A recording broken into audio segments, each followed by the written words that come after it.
యథార్థముగా మాట్లాడవలసి వస్తే పట్టుపంచ కట్టుకుని పరమేశ్వర సన్నిధానములకు వెళ్లకుండా ఉండడం మంచిది. ఎందుకో తెలుసా?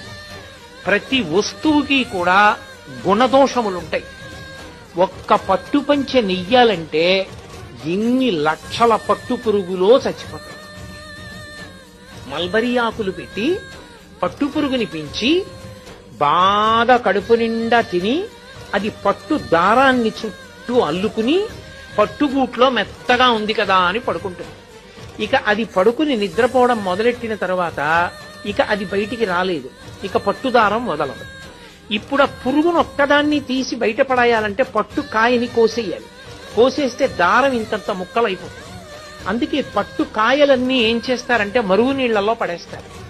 మరుగునీటిలో పడిపోగానే ఆ పట్టు పురుగుకి తెలివస్తుంది.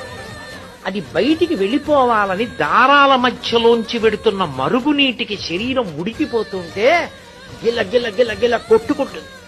కొట్టుకుని బయటికి వెళ్లే మార్గం లేక తానల్లుకున్న గూట్లో తానే చచ్చిపోతుంది. చనిపోయిన